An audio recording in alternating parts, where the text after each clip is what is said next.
Hello everyone, welcome to the CW DCTV weekly review.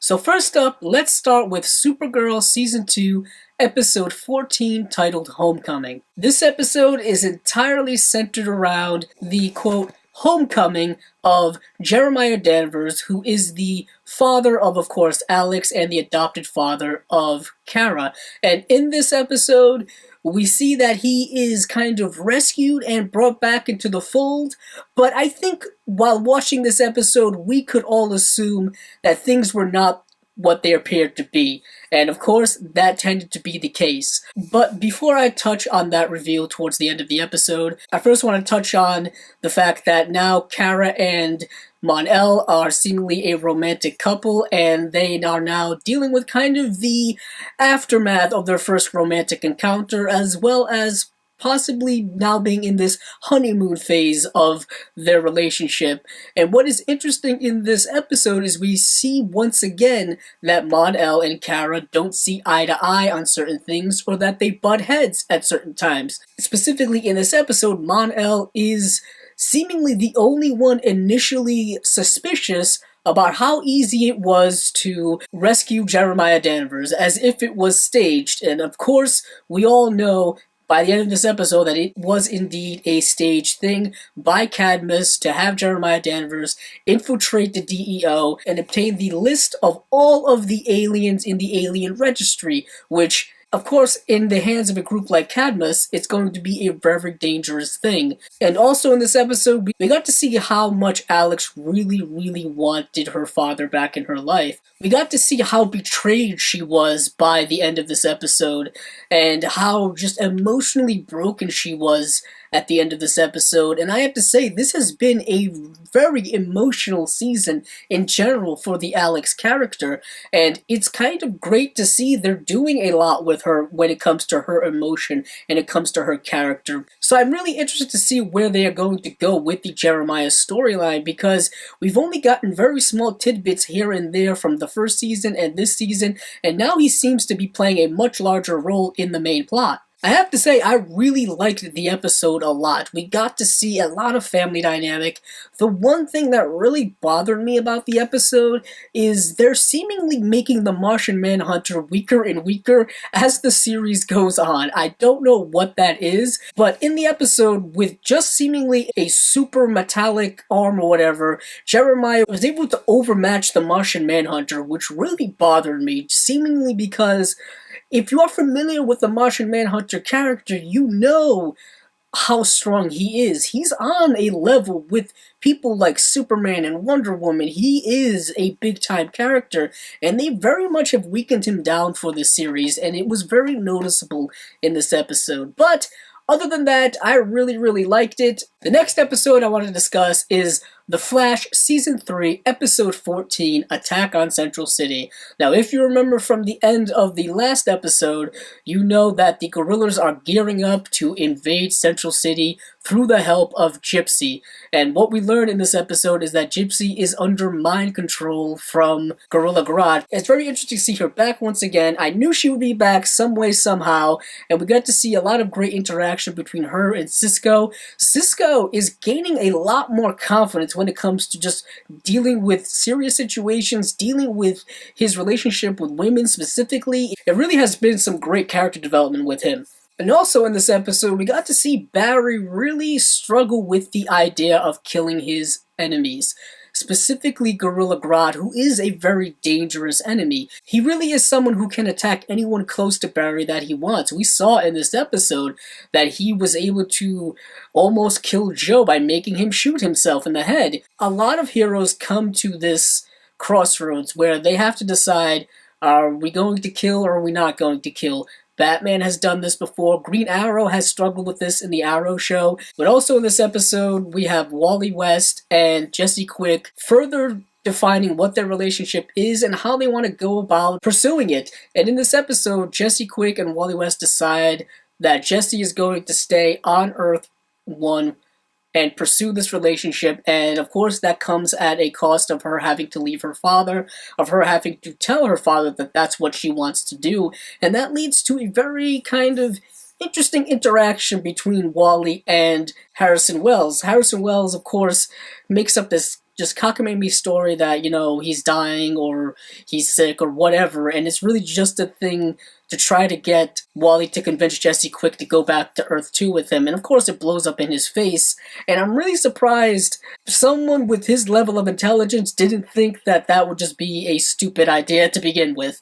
But when it comes to emotions getting involved, specifically with family members, reason and logic kind of get thrown out the window. We've seen that happen many times, and it's interesting going forward what that Jesse Quick and Wally West story is going to entail, because I don't think they're going to be on the show for very much longer, in the sense, like, I think they have to branch out and do their own things, and also, like I've said before, there are just way too many characters in The Flash and in Arrow, and things have to be whittled down somehow.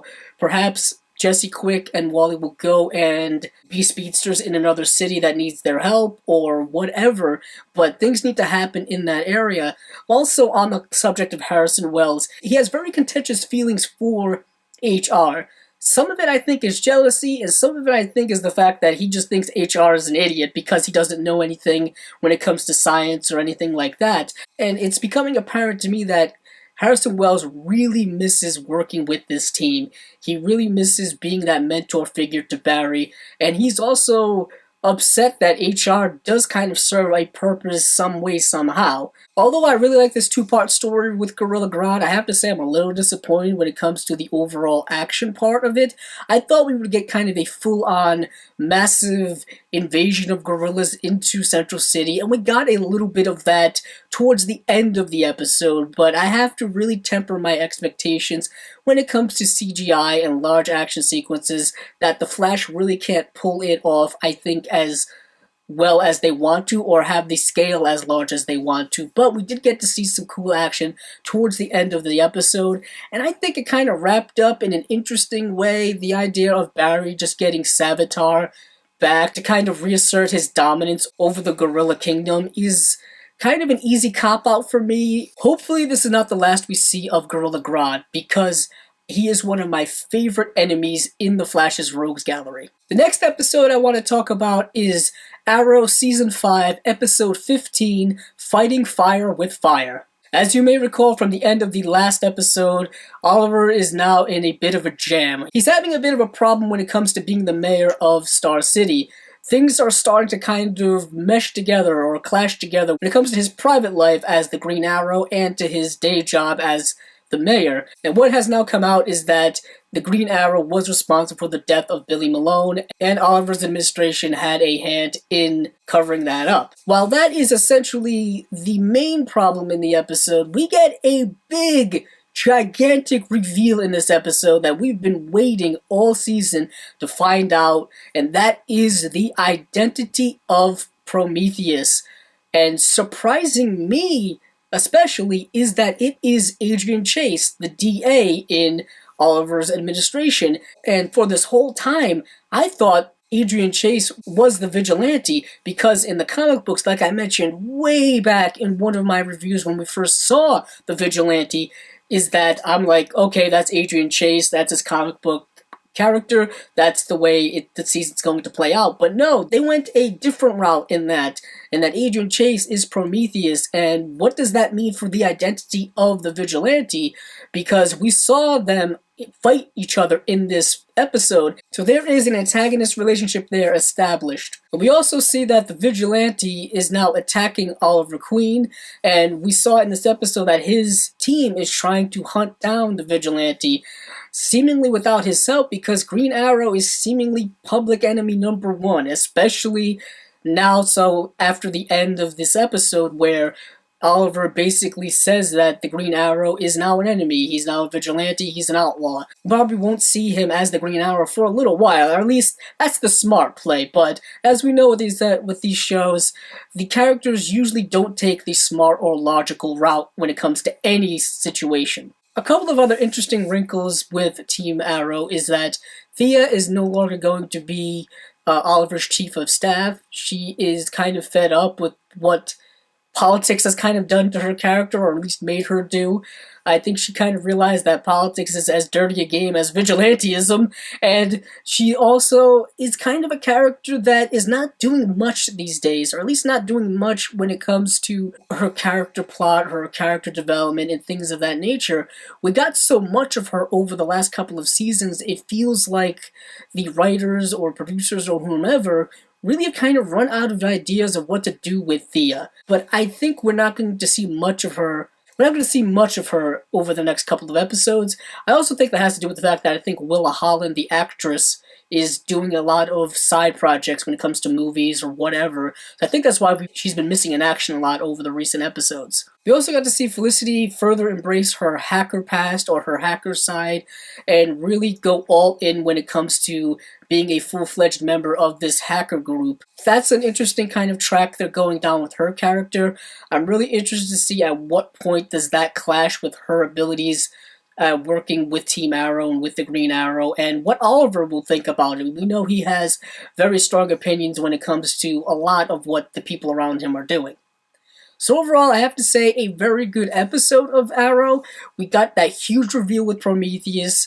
Oliver is now kind of fixing problems, but creating more problems. So it's very interesting to see where this plot's going to go, especially when we're going to get the reveal of who the vigilante is. There was no new episode of Legends of Tomorrow this week, so I obviously won't be talking about it. But once again, this has been the CW DCTV weekly review. If you like this video, please check out the other videos on my channel.